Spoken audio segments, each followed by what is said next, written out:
RCF. 9h-10h, le temps de le dire sur RCF.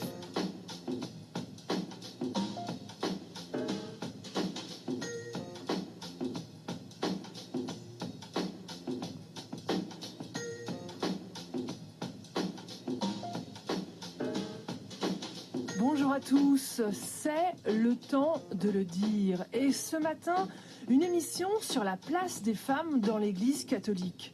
On connaît la photo, dès qu'il s'agit de montrer les responsables du monde catholique, les femmes deviennent invisibles et la couleur est toujours uniformément masculine. Pourtant, à la question « Où sont les femmes ?», la réponse est simple, partout.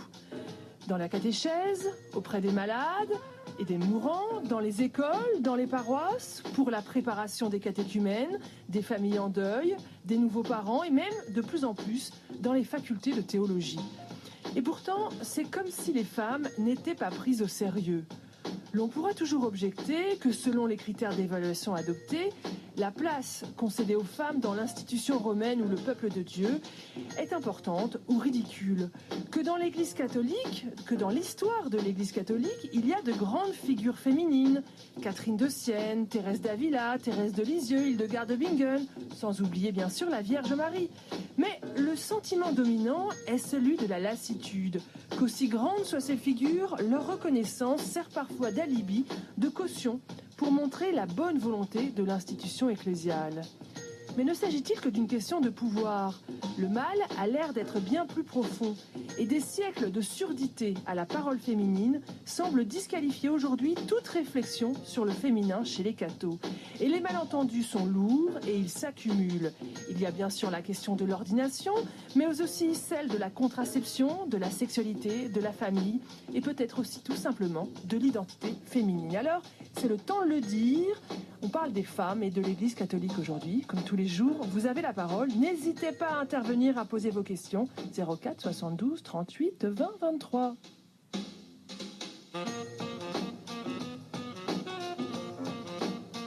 Le temps de le dire, présenté par Stéphanie Gallet. Anne-Marie Pelletier, vous, quel catholique êtes-vous ?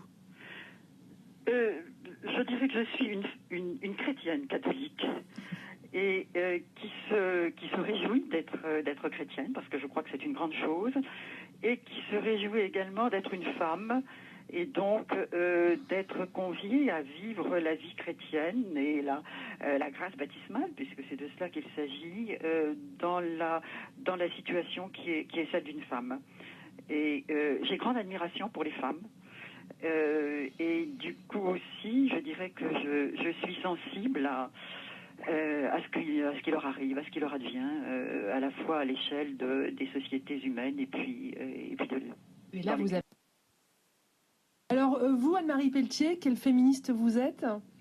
C'est un mot évidemment difficile, qui peut être piégé. Je sais que dans les milieux catholiques que je fréquente, où je travaille, c'est tout de même assez facilement un mot disqualifiant. Ouais. Lorsqu'on ne veut pas entendre ce que vous dites, on vous étiquette féministe et du coup on tire le rideau et on n'écoute plus.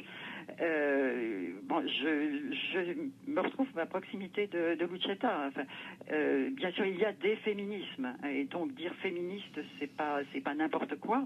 Mais dès lors que c'est le souci des femmes, je suis évidemment féministe et attentive à tout ce qu'elles peuvent éprouver de justice ou d'injustice dans l'institution ecclésiale. D'une certaine manière, les femmes sont partout dans l'Église et j'entends le propos de votre correspondante.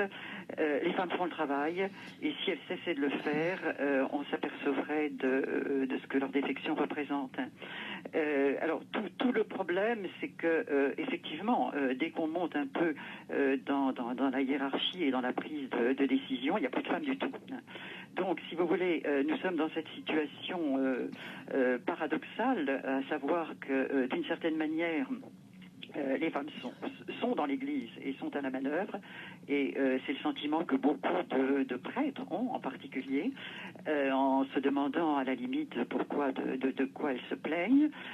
Et en même temps, les femmes font l'expérience constamment que toute décision leur échappe et que finalement elles font le travail, mais d'une manière, elles servent tout simplement, mais sans jamais avoir droit au chapitre, et avec la frustration considérable que ça représente. Alors Lucetta vient d'évoquer le sacerdoce ministériel et la mauvaise interprétation du sacerdoce ministériel qui est quand même beaucoup en circulation, et en particulier dans les milieux de clercs. Moi, je crois qu'un élément essentiel de cette situation, c'est précisément d'arriver à repenser, et de façon vraiment équilibrée et vraiment théologique, authentiquement théologique, l'articulation du sacerdoce ministériel et du sacerdoce baptismal.